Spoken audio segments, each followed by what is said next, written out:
and that's Joe Biden, Dark Brandon has dropped out of the race. What are your thoughts on that? I for once, I think the Democrats actually played something better than I thought they were capable of. Right? I always felt as though the Democrats are poor strategically Yes. and lack unity. Right? Now, sorry to interrupt you, but when you say poor strategically, there's a school of thought that's like they're just bad at strategy. There's another school of thought is that they know exactly what they're doing because they had no problem snaking Bernie Sanders when they needed to. So this idea that Nancy Pelosi, 50 years in the Senate, or in the Congress, has no idea how to work these levers.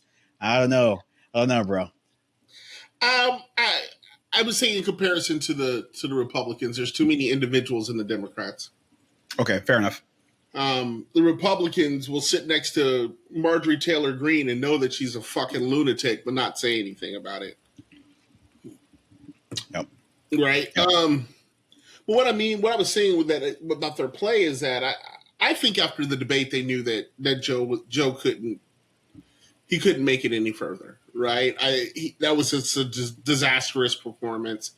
I actually was getting mad at his wife in his inner circle because I think they should have been encouraging him to step down and not running around acting like he was still capable. I mean, there were some moments in that debate where he just looked really lost in thought, right? Yeah. And I think the play to wait for Trump to announce his vice president was good because I think if they would have announced this earlier, then Trump would have done a different play on who he picked as his running mate. Oh, okay. And so I think waiting Trump out and letting Trump announce his running mate before they put it out. Now Trump can't pivot his running mate to combat whoever the candidate is that's running. Gotcha. So, yeah, I think that was a decent play. If that was the play, maybe I'm giving them more credit than they deserve. Okay. However, I think it poses a very interesting problem. I'm seeing everybody's endorsing Kamala. I don't think she's a winner when it comes to beating Trump in this race. Mm-hmm. I think you would need much more of a middle of the road candidate to sway those Republicans who don't necessarily believe in Trump, but cannot vote for the other side. So, when Trump went against Hillary, there are votes that Trump got that weren't for him. They just weren't for Hillary. Right. And as polarizing as Trump is, there are some Democrats that through the media cycle that runs in MAGA land, they are bad people. They're pedophiles. They're satanic. They have this whole media cycle thing that's running. And I don't think that Kamala is outside of the circle of how they feel about that Clinton, Obama, Biden regime, right? I almost think it's time for them to put a fresh look in. Somebody that they haven't already taken the time to smear. Okay. So they're waiting for that next name to pop up so they can dig up dirt or manufacture dirt about them, being horrible and corporate or elite or whatever they choose to use against this upcoming person. They play a long game, Alvin. If you think about the Republicans, they play a long game. Look at how long they held up Benghazi and kept that whole conversation smoking while it was leading up to before Hillary even said she was running. When they knew that she was a front runner, they smeared her for 3 years before she even ran. Right? Oh yeah. They're good at what they do when it comes to this. This whole incompetent conversation they had been pushing that back from when Trump said Sleepy Joe. Right? They play a long game. I don't know how good their short game is though. Short game is bad, but they don't have to have a good short game because their long game is so potent. They've got this stuff, like you said, it's been in the works for 4 years, 8 years, 12 years. Like it's been rolling forever. And listen, no one respects the Republican game more than me. But with that being said, from my perspective, and we don't have to go into it, but from my perspective, their game is only as good as the Democrats' game is bad or in cahoots with, if you believe the stuff I just said about Bernie and whatnot. Because Democrats throw the needle between not being too crazy, being with like conservatives, but also not knifing their corporate donors in the back, right? So that's their game, and that there's a finesse that's required to do that.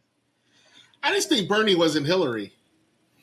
Well, that too, but on top of that, Bernie was a threat because Bernie was talking about taxing rich people, which is like that's Democrat donors as well. So they have to triangulate this, not being conservative Republicans, not being progressives, and doing things that are actually good for regular people, and thusly stabbing their donors in the back. So they have to, like, between these three, they got to go right in the middle of all that. And that, to me, takes a lot of skill.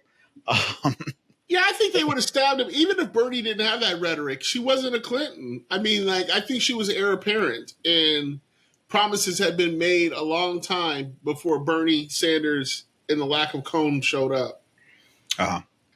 So let me respond to what you were saying, though, about Democrats and whatnot.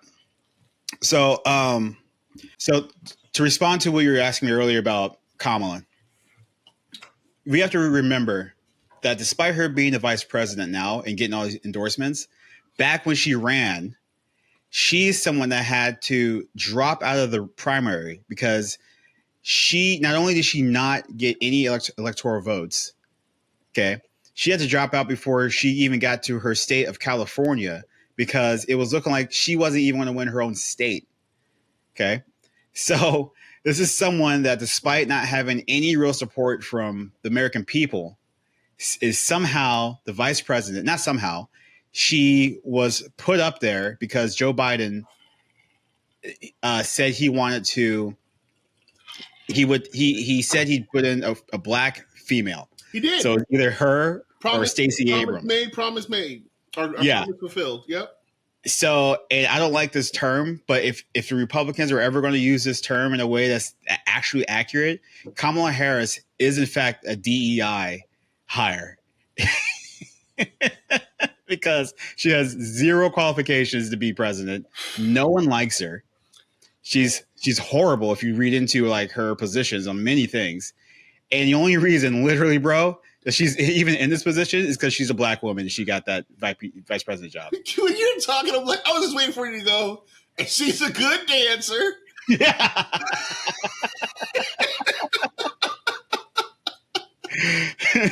Brings up all the air. Yeah. Wide nose having.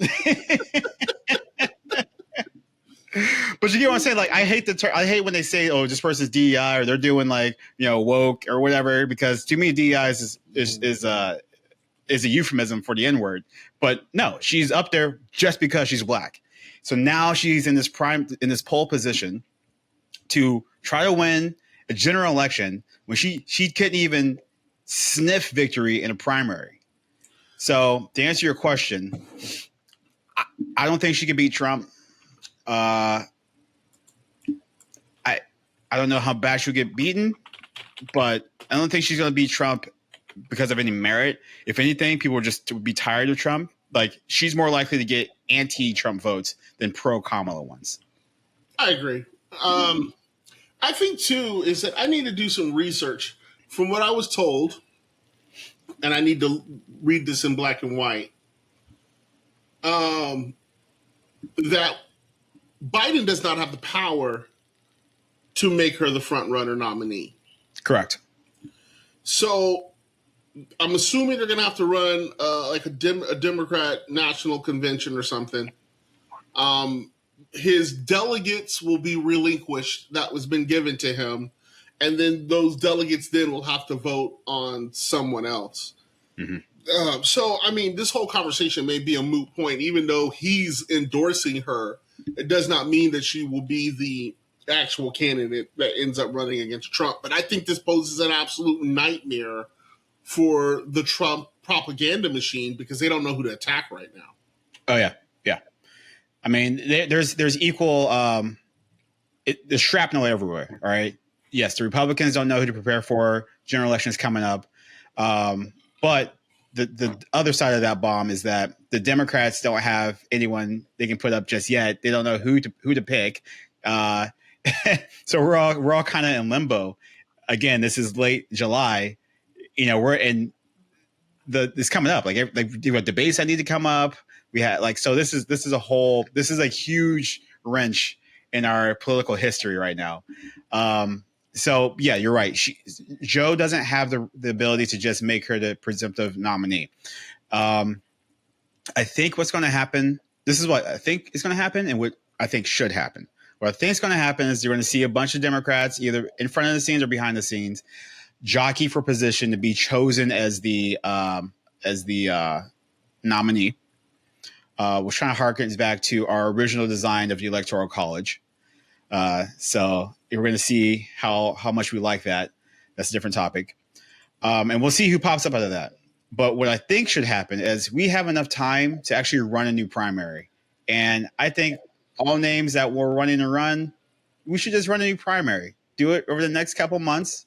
Send out ballots, let people campaign, do a shotgun debate, and let's go from there.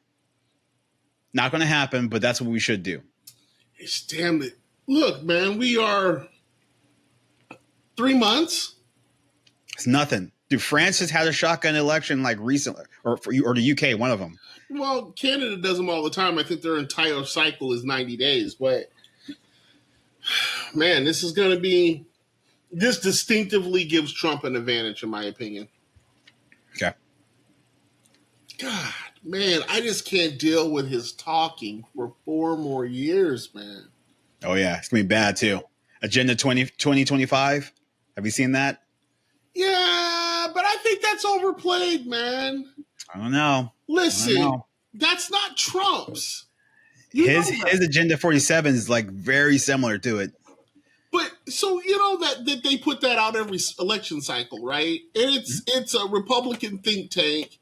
The president does not have to follow it. Sometimes they rip stuff out of it and use it. A lot of it they leave behind and they don't touch. So I think it's a really good point that he may be looking at it, right? And he's definitely reading it, going, because he's lazy, so he's not going to do a lot of work. So if there's shit in there already written, he's like, I'll take that, But I don't. I think people are reading way too much into it because they put that shit out every election cycle. Every election cycle, they put that out for like the last 25 years. And it's just some random yahoos that don't actually have the power. They're just people saying this is the shit we want, right? It's like Ice Cube's, thing, the agreement with Black America thing that he put out, right? Not all Black people said we were down for that, right? Sure. But I mean, the thing is, though, these people have the ear of, if not the president straight up, people in this like the Heritage Foundation puts out soldiers that work in Republican administrations. So even if, and this is what kind of worries me too, is that Trump isn't a guy who's got his own policies per se. He's just picking up cues from everyone around him. So you got someone in his ear talking about, oh, we should do this, or we should enact this policy. You got your Stephen Millers, you got your Steve Bannons, this stuff that can filter through. And they're already kind of there anyway. Like, they just got rid of Roe versus Wade after like Republicans are very pragmatic. They know how to get people into the correct spots. And I don't know. I don't think it's a nothing. I'm not saying it's a nothing. I'm saying it's not the something that people are saying it is. Okay. Okay. Look, here's a dangerous thing about Trump. Let's just be honest, right? All right. The guy has no fucking plan. He didn't have a plan the first time. He's not going to have a plan this time. His plan is going to be to keep doing what he's doing.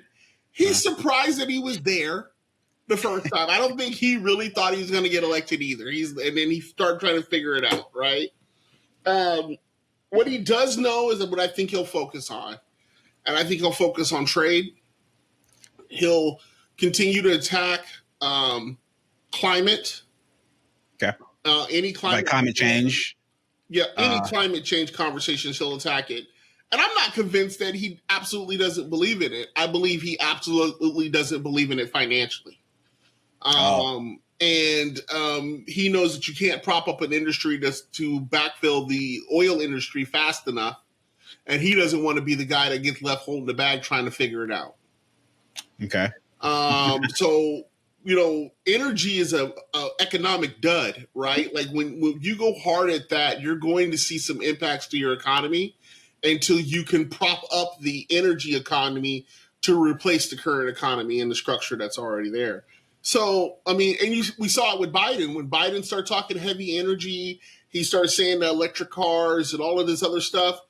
It had a ripple effect through economically through the community. On top of that, he's going to destroy the EPA again. Mm-hmm. Because once again, they regulate business, which adds cost to business.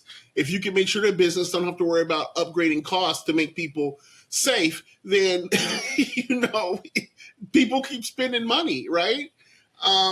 So I think he'll do the basic things, and then I think he'll go out there and be the bully that I don't think people really appreciate.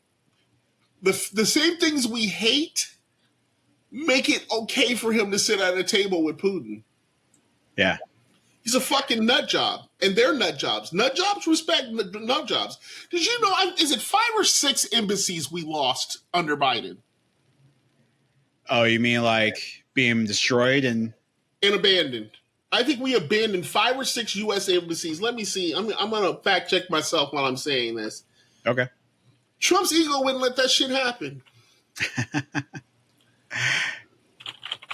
Well, I haven't been keeping track on all that. I know one for sure, but I never worry about that sort of thing. And especially, I hope the president doesn't get a hair up his ass and go, "Oh, they did this to our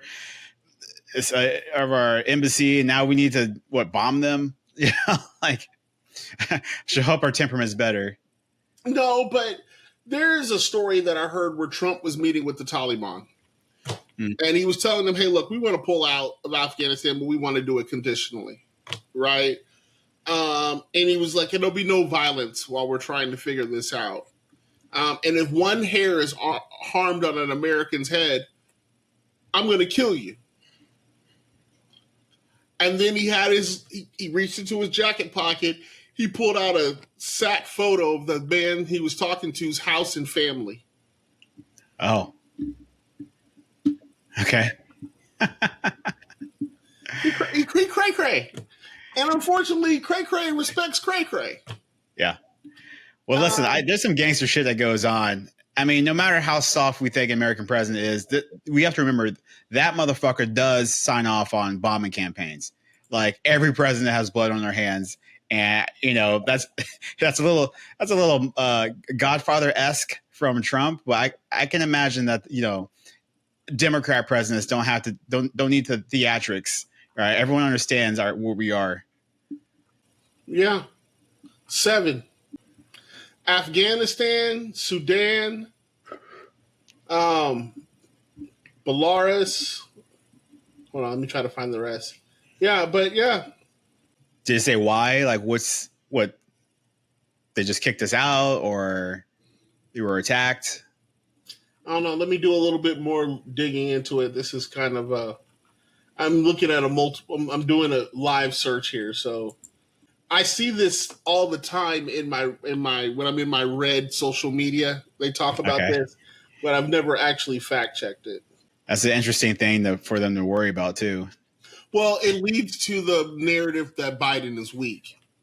And because he's weak, countries are doing these things that they knew they wouldn't do if Trump was there, because Trump would fuck them up. Not that Trump would have to. They just know he would, because he's emotionally unstable and he may, just snap off. So they don't mess with him. Okay. All right, that's fair. Wow. Well, that's an interesting metric to measure this by. But I couldn't care less. Honestly, I don't, there's too much of an American fingerprint on every country, and even if they're getting rid of the embassies, it's like, okay, well, you still got 18 military bases in that same country, so it's like, what are they really doing? But that's Yeah, interesting. I don't know. I feel like once again I'm back to. I just hope that we get some candidate that I can believe in on the Democratic. I seriously consider not voting this year. Ooh, now okay, the sentiment is very. I mean, the past probably 8 years or so has been like this for me. But are you saying not voting for president? Are you still going to vote for governors and Congress members and stuff like that? Yeah, but president, no. I Okay, mean, aren't we having this whole conversation about Biden and Trump and Kamala? But the real thing is that they're not. It doesn't matter. It really doesn't matter hmm. who any of those people are, right? Okay, The bottom line, what we're suffering from in this nation is ineffective government.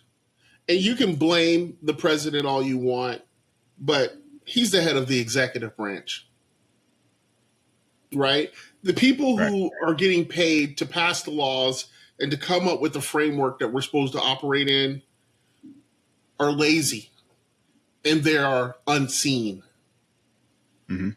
And it doesn't mean it doesn't Unaccountable. matter who we put in as president.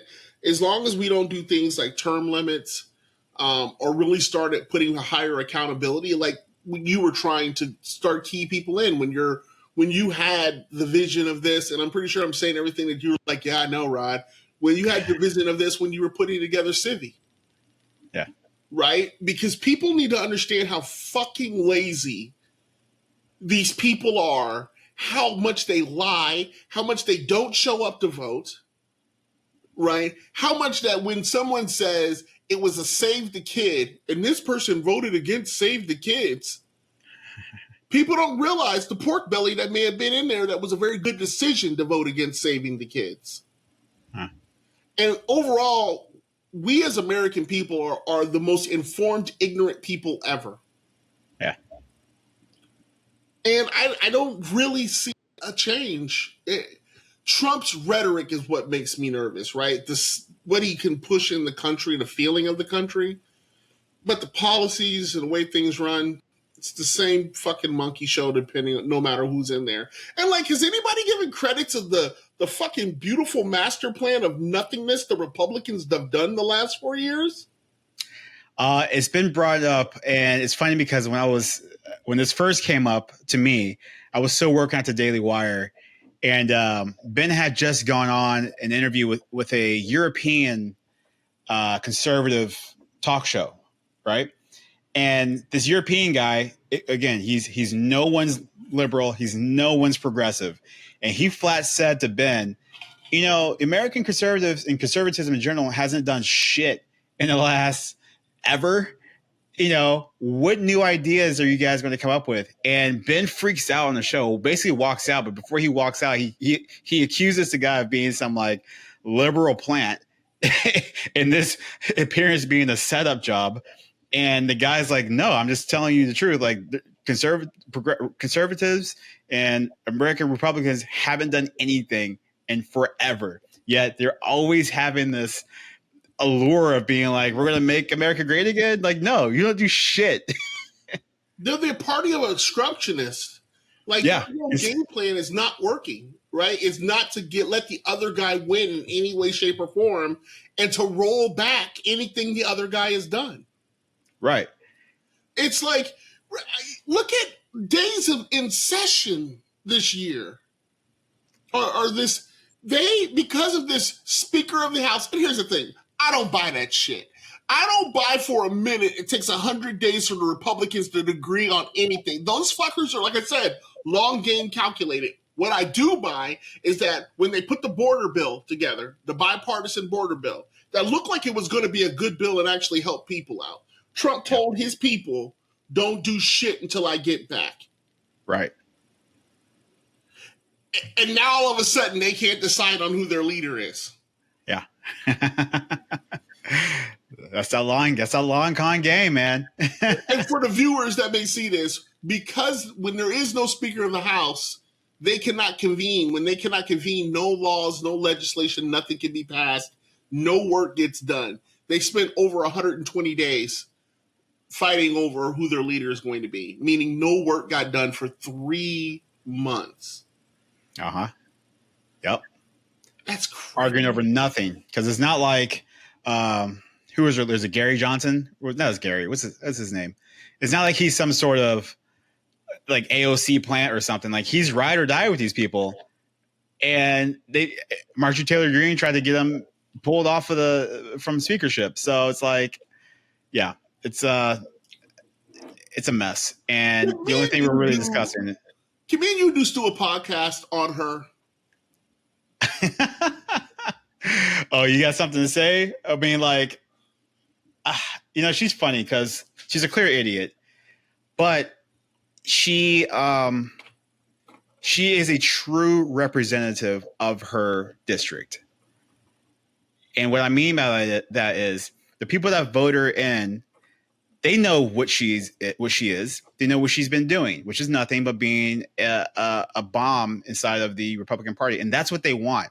Now, as someone, we just talked about Civi, as someone who believes in representing your constituents, if that's what they want, she should be doing that.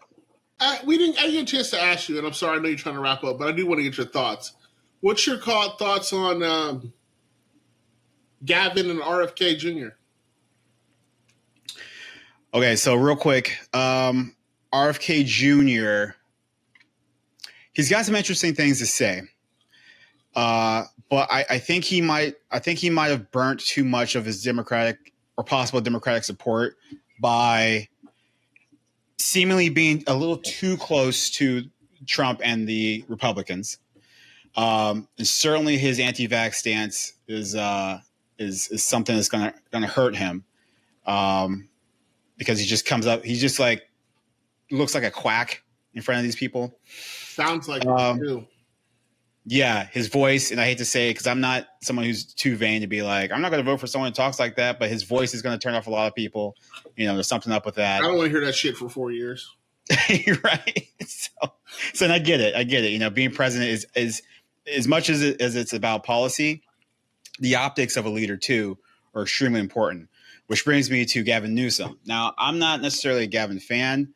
I've done a little bit of research on him for Civi, but for the most part, I think he's every bit a part of the machine that a Hillary Clinton is or was, or to a lesser extent, Obama. But I'd be damned if that guy doesn't look the part in every way sense of the word. And that guy, he can debate. He's a fierce debater. He's really good, like scary good. And I think if they were to swoop him up and put him on the ticket, I actually think he smashes Trump. Listen, I think he's the perfect fucking candidate. I think so. And the reason why is the Democrats don't have a choice. Whether they like him or don't like him, they're not going to vote for Trump. Mm-hmm. And I think he is enough of the other side to get the people who are middle of the ground to say, I could ride with this guy. I can listen to him, right? I think we need a middle of the ground candidate, though. I don't think we need an AOC, Bernie Sanders type of candidate, because I'm not looking at, it sounds crazy, I'm not even looking at values. I'm not even looking at your policy. I'm looking at who I think can win. Because Lex Luthor can't get back in office. Yeah. Okay.